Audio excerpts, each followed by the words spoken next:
Chapter 35, here we go. Sir Oswald Farley sat on the stumps of his legs, one hand gripping the rope that tethered the big top chandelier. He didn't look surprised by what Wild Boy had said, that he was the hooded man, that he was the killer. This was supposed to be a moment of triumph, but all Wild Boy felt was sadness.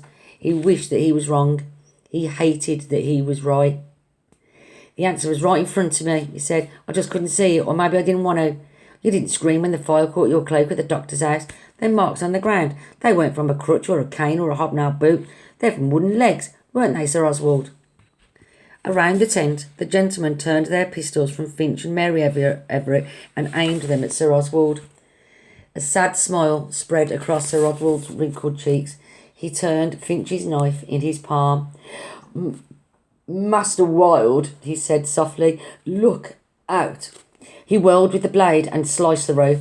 Above the ring, the chandelier plunged down. Straight away, Augustus Finch lay on the ground. No, Wild Boy cried. He grabbed the showman and dragged him to safety just as the chandelier crashed down in an explosion of sparks and sawdust.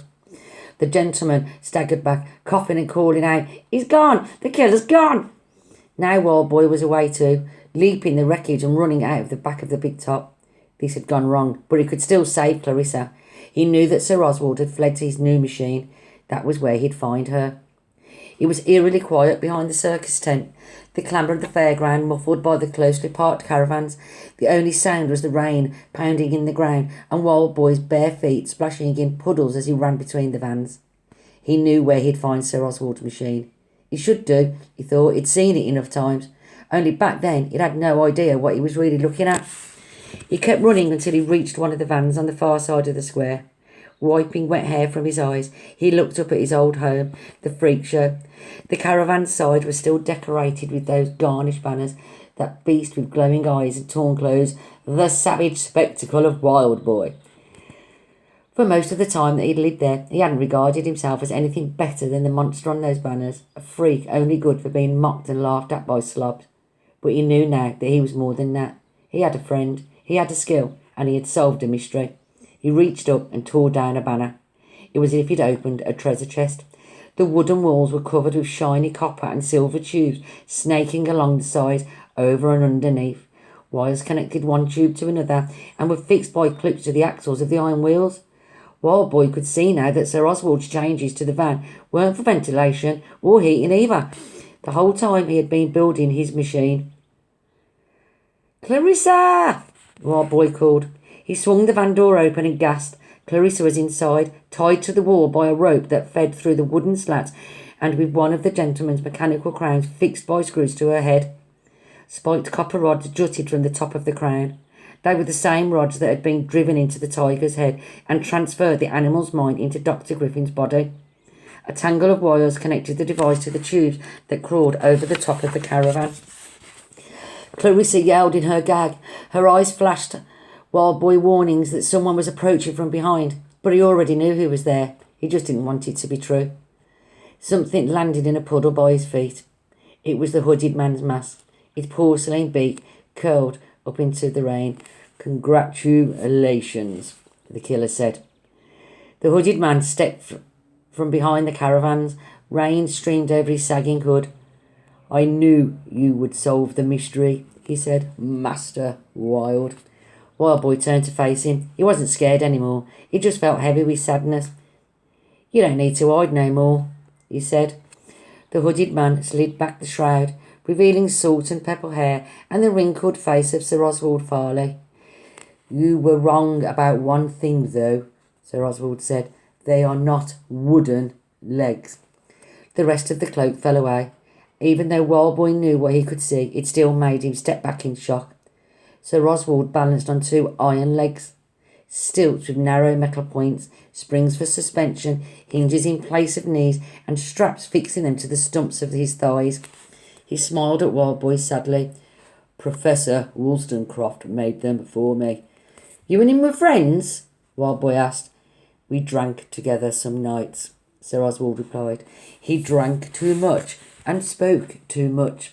That was how I learned of the gentleman and his idea of building a new machine. But the professor refused to build it, refused even to tell me where he hid the plans. So you killed him? No, Master Wild. Don't call me that. A wave of anger surged through Wild Boy, washing away his sadness. My friend called me Master Wild. He said, you ain't the person no more. You're a cold-blooded killer. Sir Oswald's metal legs clacked against the ground as he came closer. Flecks of spit gathered in the corner of his mouth.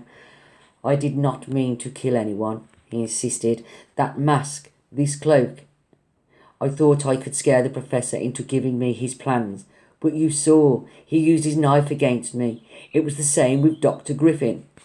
Wild Boy edged back, confused. Maybe Sir Oswald was telling the truth, but it didn't matter. He still set me up, he said.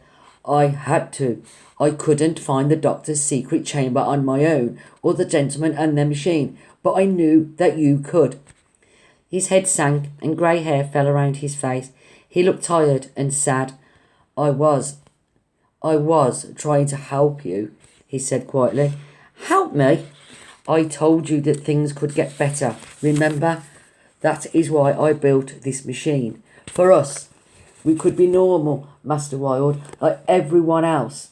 And not only you and me, but all the performers in these degrading freak shows. Everyone who knew how it feels to be mocked, to be reviled. 26 years ago I lost my legs to a cannon blast at Waterloo. It has been 26 years since I last felt like a human being. I lost my legs for my country, and ever since I have been called a freak. As he spoke, Sir Oswald crouched and unclipped the metal stilts from the tops of his legs. He laid them on the ground and sat again on the stumps of his thighs. His voice cracked with emotion. And what about you, Master Wild? Just because you happen to look different to your other people, that will define your whole life. You will never be anything other than a freak. That was why I built the machine, for us, Master Wild. I built it for us. Wild Boy tried not to listen. He glimpsed Clarissa again through the half-open caravan door. He had to do something. Did you not dream of it? Sir Oswald said, when you watched people around this fairground, did you not imagine living their lives? And when you saw the gentleman's machine, when you knew that it was real, did you not want it for yourself? Wild Boy shook his head. He had wanted to use the machine, but not anymore. You're wrong, he said. I ain't just a freak, and neither were you. You are my friend. I still am, Master Wild. Let her go. Sir Oswald gave another sad smile. No, I can't. I have come too far now. The machine works, and I will hang if I do not use it, and for that I am afraid I require Miss Everett. You see, I have made some more improvements to our old home. He reached up and pulled away another of the banners, and then another, exposing the van's extraordinary skeleton of machinery, a mesh of copper wires and twisted pipes that looked like the heart of the gentleman's machine in the tower. This device operates in the same way as their machine, Sir Oswald said.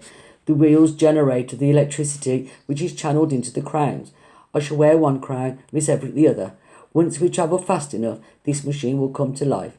My mind will be transformed into her body and hers into mine.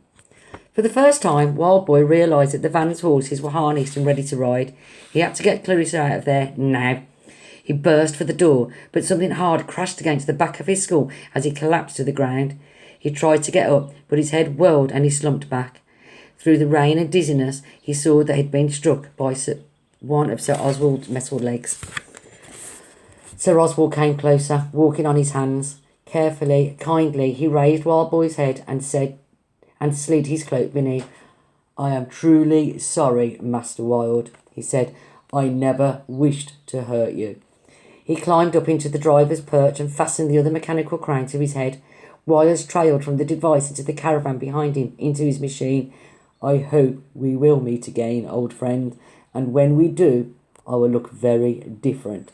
Sir Oswald lashed the horses and the machine began to move. No, Wild Boy groaned, please. He struggled up and staggered after them, but he was too slow. As the machine rumbled onto the street, it gathered pace.